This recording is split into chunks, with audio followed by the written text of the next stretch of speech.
자, 또 오늘은 베트남 얘기를 또 한번 해볼까요? 트래블은 하노이.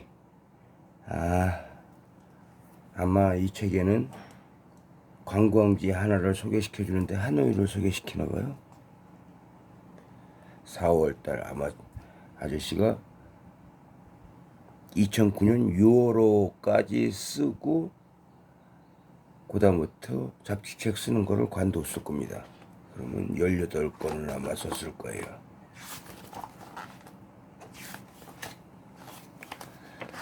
자,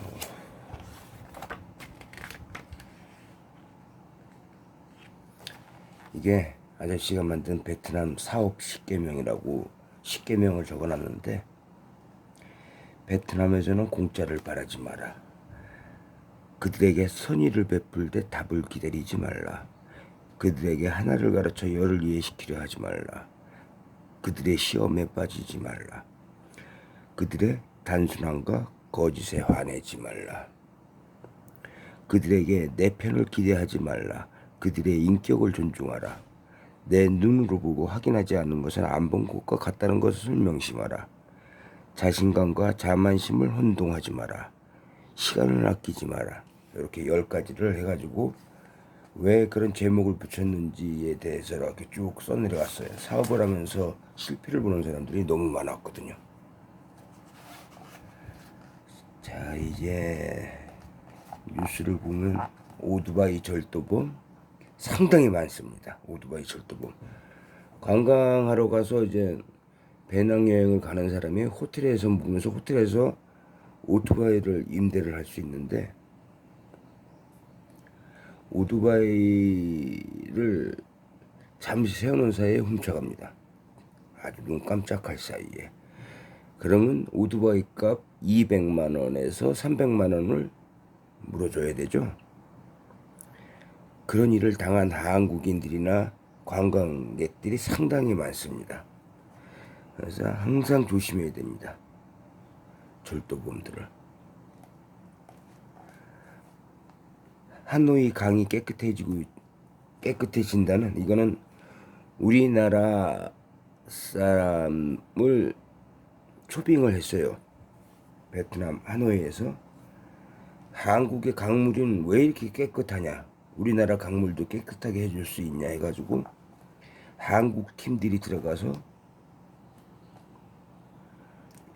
더러워진 하노이 강을, 빨간색이거든요. 그거를 이제 수질 자체를 많이 좋아지게 하기 위해서 갔었죠.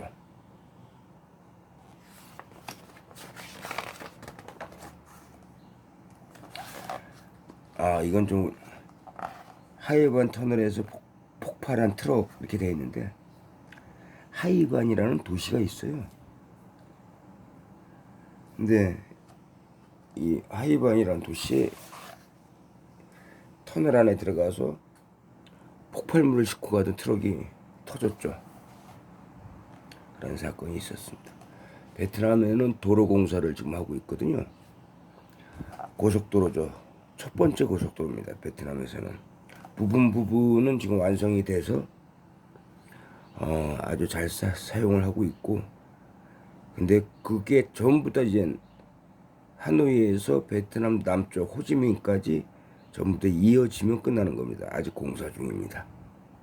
그 공사는 일본이 맡아서 하고 있습니다. 그래서 터널이나 이런 데 보면은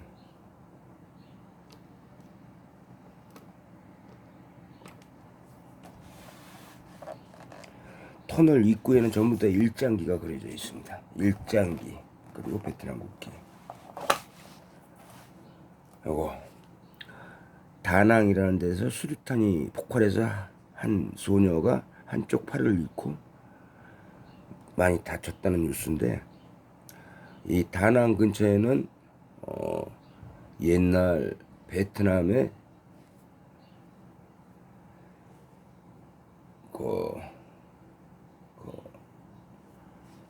남과 북이 갈라진 그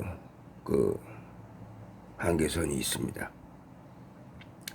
비무장지대죠. 그곳에서 사는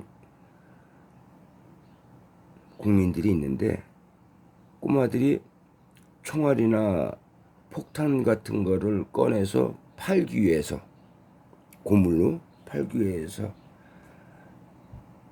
자꾸 발굴을 해내는데 그때 수류탄이 터지면서 많이 다칩니다. 지금은 베트남 정부에서 아이들한테 그런 걸 못하게 하고 군인들이 전부 다 이제 다 캐냈다고 하는데 아직까지도 있답니다. 이거는 베트남 시골 아이들은 어떻게 노나, 부유층 아이들은 어떻게 노나, 그걸 취재하러 다닌 적이 있었는데 이 꼬마는 시골 아이인데 도마뱀을 가지고 놀고 있습니다. 도마뱀, 카멜레온. 가난한 아이들은 노는 게 한정돼 있어요. 부유층 아이들은 로봇 가지고 놀죠. 로봇 인형. 이거는 베트남 주차 시설과 교육 문화에 대해서 썼는데 대학생들이 시험을 볼 시험철이 되면은 오토바이 주차를 할 공간이 없어가지고 난리가 아닙니다. 오토바이마저도 주차할 데가 없습니다. 비싸고 워낙 오토바이가 많은 민족이다 보니까 옛날에는 아저씨가 초창기에 베트남 갔을 때는 한 집안에 오토바이 한 대 이상 가지고 있을 수가 없었습니다. 그러다가 자율화가 됐어요. 능력이 되면 뭐 10대를 가지고 있어도 괜찮다라는 자율화가 되면서 한 가구당 보통 오토바이가 3대에서 4대 정도 가지고 있는데 그 오토바이가 다 밖으로 나온다고 생각해 보세요. 1억 명의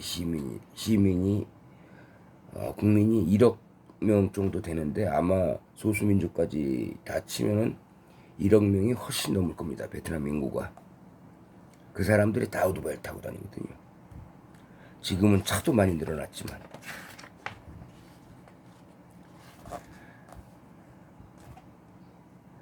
구정 연휴가 되면 하노이는 조용합니다. 호지민은 난리 법석이고요. 남부 쪽이 북쪽 사람들이 하는 얘기는 부르주아 사상을 가진 놈들이라고 하고요. 남쪽 사람들은 북쪽 사람들 보고 거지라고 합니다. 하노이는 공산 체계가 확실하게 갖춰져 있는 도시고요. 호지민은 자유 그리고 성문화가 많이 발달될 곳입니다. 그래서 호지민과 하노이는 같은 나라지만 전혀 다른 냄새가 나요. 다른 색깔의 도시이죠. 아저씨는 호지민이 좋습니다. 하노이는 너무 심심해요. 자, 이것도 중부지방 가서 찍은 건데 다 제가 아는 지인들입니다. 베트남 사람들. 다 시집갔죠. 여기 조그만 학생 보이죠? 심히 장사입니다. 시집갔어요. 애도 낳죠. 보통 베트남 사람들은 농업이나 축산업 그리고 업 딱 3가지인데 여기는 지금 축산업 돼지를 키워서 한 4개월 정도 되면은 팝니다. 4개월에서 6개월 사이에 팝니다. 더 크면은 돼지고기 값어치가 없어집니다. 그래서 항상 그 시기에 팝니다. 이렇게 쇠강줄기에다가 넣어서 하는데 여름에는 너무 더워서 돼지들이 죽을 수도 있어요. 물은 못 먹고 더우니까. 그래서 이 위에다 얼음을 올려놓습니다. 커다란 얼음을 올려놔가지고 얘네들을 시원하게 해서 팔죠. 시장 가면 재밌습니다. 재래식 시장 가면. 그것도 시골의 재래식 시장을 가면. 여기는 어촌입니다.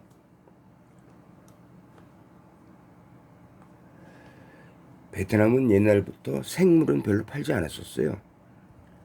다 이렇게 말려서 건어물로 팔았죠. 쉽게 상하니까 그럴 수밖에 없었습니다.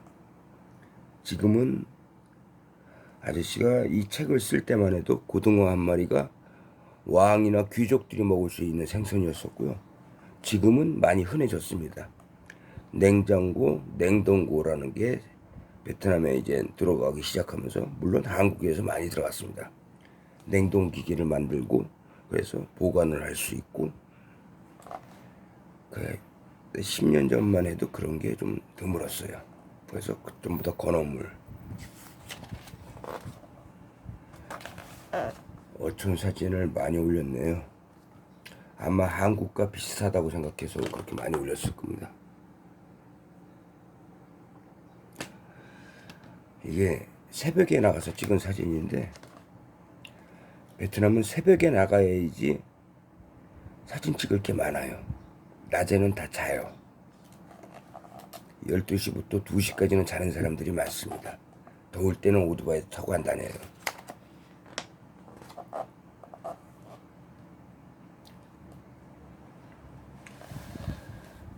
이제 이거는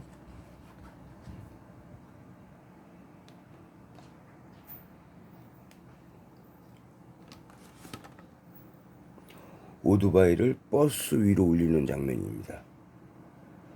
오토바이도 가지고 하노이에서 버스를 타고 호치민까지 가려면은 버스 타고 한 30시간 가까이 걸리는데 오토바이를 꼭 가져가야 된다 싶으면 이렇게 오토바이 가격은 따로 내고 오토바이를 버스 위에다가 싣습니다.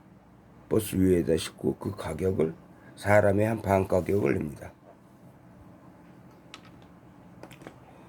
이제 베트남에 새로 들어오고 있는 건축 문화, 베트남이 점점 막 발전하고 있는 게 보입니다. 이제 양옥집도 짓고 막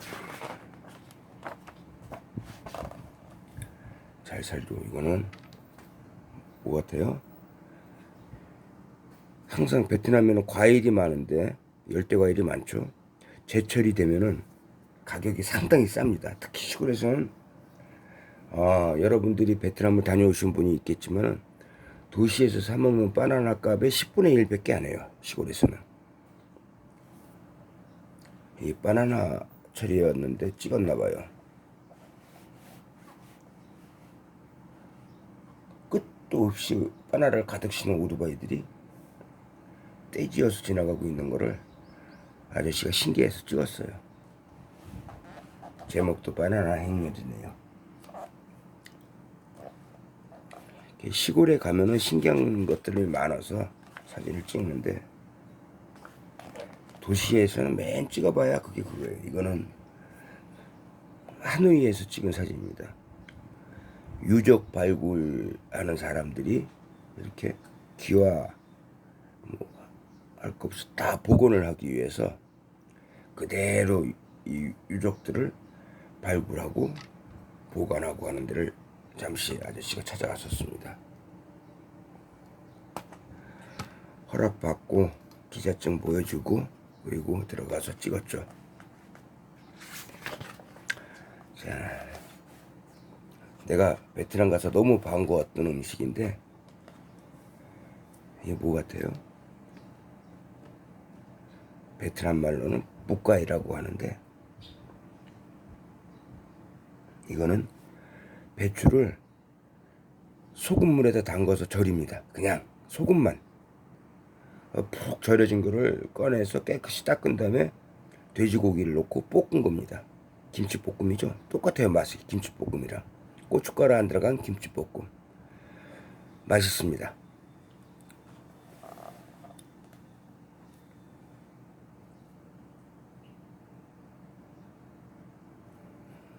자, 그리고 이거는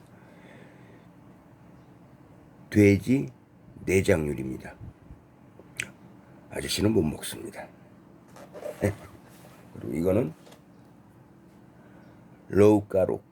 로우까룩이라고 하면은 베트남에는 국이 없어요. 근데 유일하게 하나 있는 게 이 로우라는 건데 샤브샤브에서 먹는 거거든요.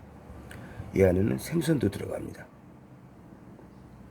그리고 나중에는 여기에다가 면을 담가서 면을 건져 먹고요. 고체연료로 끓이고 있는 거거든요.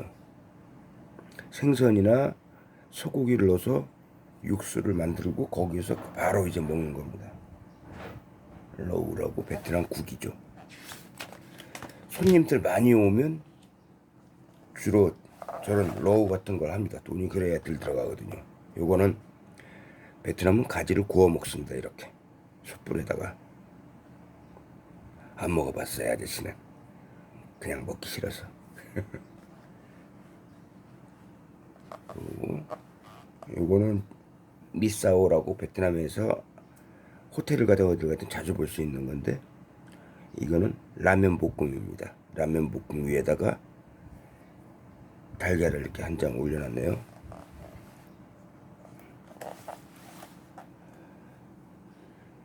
구워오라고. 안에 있는 걸 먹으면 밥 맛입니다. 이렇게 하얀 데를 먹으면은. 자, 이거는 약재라고 봐야 되는데, 이건 그냥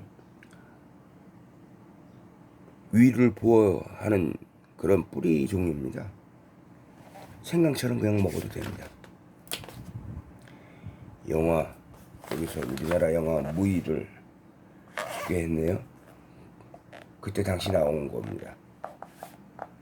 타이거랜드라는 영화 아주 재밌습니다. 그리고 이제 제가 베트남에서 5년 동안 겪었던 여행기 연재를 하는 거고, 여기는 인터뷰네요.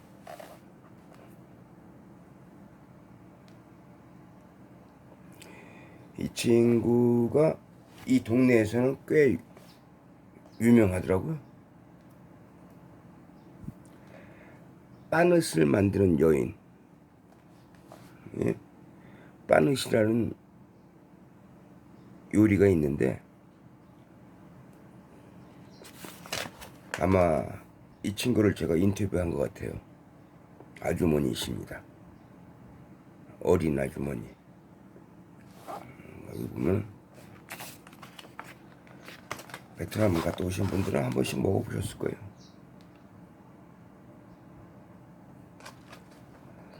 이렇게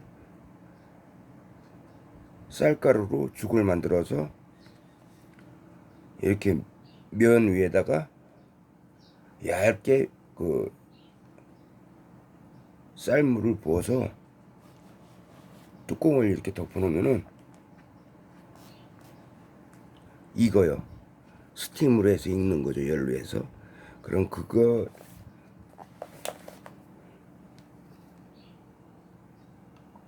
하나하나 제작 장면을 하나하나 찍어내. 아마 많이 사 먹었을 것 같아요. 이렇게 살짝 들어 올리는 게 기술입니다. 아주 얇거든요. 그리고 그 안에다가 돼지고기, 잘게 썰은 돼지고기랑 야채를 같이 돌돌돌 김밥처럼 싸가지고 쓸어주는 거예요. 그럼 김밥처럼 되지는 않고 이렇게 됩니다. 그러면 그 위에다가 새우가루도 주고 소세지도 이렇게 얹어줘요. 그러면 이걸로 한 끼 식사를 하는 거죠. 아저씨는 베트남 가면 꼭 한 번씩 사 먹고 옵니다.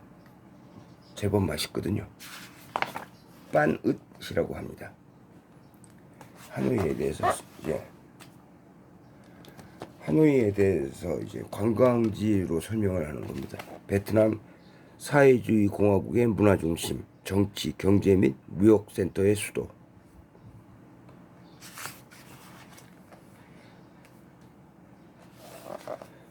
베트남 가면은 또 하나 봐야 될 게 있는데, 호지민에서는, 호지민도 있습니다. 호지민도 박물관에 가면 있습니다. 있는데 이게 뭐냐면은 탕롱이라고 하는데 수상 인형 극장을 얘기하는 겁니다.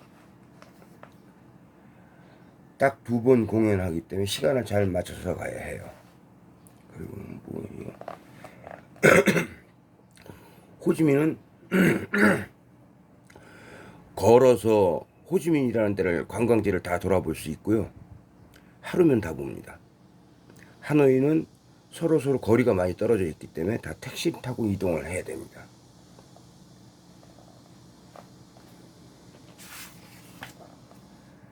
여기는 아저씨가 시내버스 운행표를 여기다 해놨는데 지금은 사용을 못합니다. 다 바뀌었거든요. 10년 전이죠. 이 책을 쓸 때가. 그리고 시내교통, 택시, 오토바이 택시, 세움, 시클로. 지금 시클로는 이게 세움이고 오토바이죠. 그냥 뒤에 타고 가는 겁니다.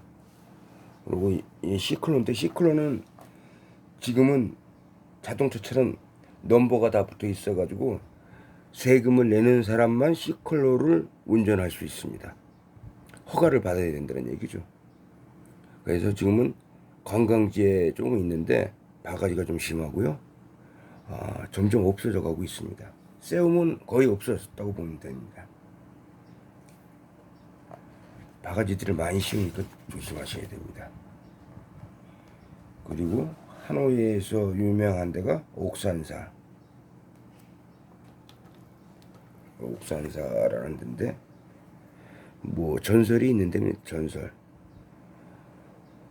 호안끼엠이라고 하는데, 호안끼엠이라는 게 환검이라는 뜻입니다. 환검, 검을 돌려받는다 이런 뜻이죠. 그래서 호안끼엠이라고 하는데, 거기에 들어가면 옥산사라고 있어요. 사찰인, 작은 사찰인데 거기 가면 커다란 거북이 박제가 있습니다. 커다란 거북이 박제가 있는데,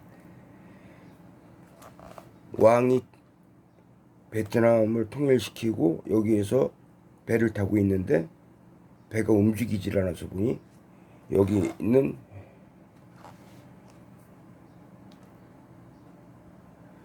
이 거북이가 칼을 돌려달라고, 승리를 이끌 수 있게 했던, 내가 너한테 줬던 칼을 다시 돌려달라고 해서 칼을 다시 돌려줬답니다.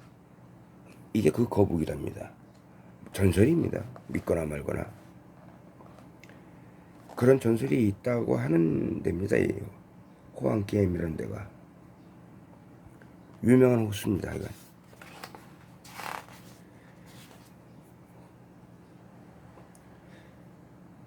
베트남에는 전설이 많아요. 여기는 아마 호치민 묘지가 하노이에 있거든요. 호치민 묘지 내부는 촬영할 수 없습니다. 큰일 납니다. 휴대폰 뺏깁니다. 그래서 바깥에 호치민 생가 이런 걸 아마 제가 설명을 하고 박물관 같은 거 설명하고 한 것 같아요.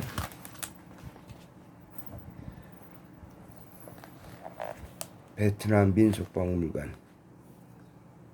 여기는 하노이에 가면은 베트남 민속박물관이 있는데 볼만합니다. 가면 베트남의 소수민족들이 전원집을 다 볼 수 있습니다.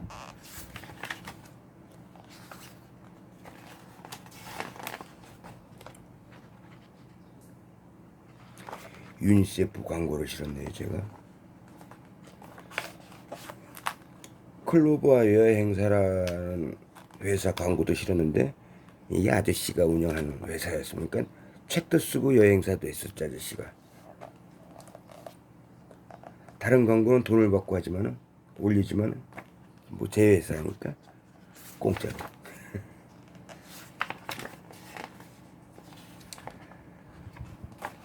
자, 베트남 집들이 이렇게 좋아지기 시작합니다. 그때부터. 저택이라고 할 만큼 집들이 커지고 좋아지죠. 빈부 차이가 그만큼 많이 심하게 나기 시작한 겁니다.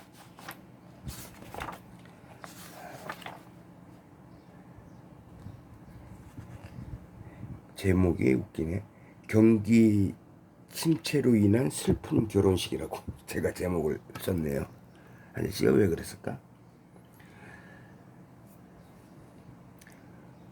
경기가 아주 급하게 하락했을 때예요, 이때가.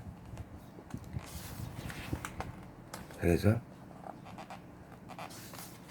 예식장 같은 데나 호텔을 빌리지 않고 다들 집 앞마당에서도 결혼식들을 하고 그럴 때였습니다. 그리고 인터넷 거래가 시작되기 막 그때였어요. 은행도 온라인 거래를 시작했죠. 베트남에서 처음 있는 일입니다. 이건 간판으로 베트남어 익히기, 베트남 실용 단어 이런 거 이제 해서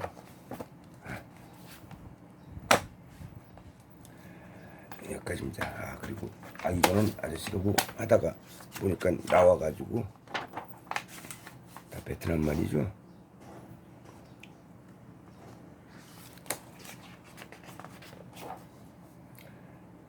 이건 아저씨가 그린 게 아니고요.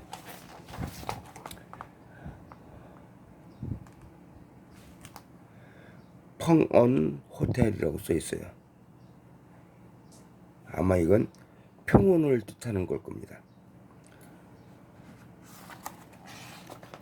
이게 뭐냐면은 아저씨가 베트남에서 건물을 집을 짓고 했었거든요. 이거 누가 호텔을 하나 줘달라 그래서 그때 받은 계약 도면입니다. 도면 4층 건물을 하나 줘달라 그래서 아저씨가 이런 일도 했었어요. 안 한 게 없어요. 건축업, 무역, 책 쓰고 여행사도 하고 너무 일을 많이 해서 쓰러졌나 봐요. 오늘은 여기까지입니다.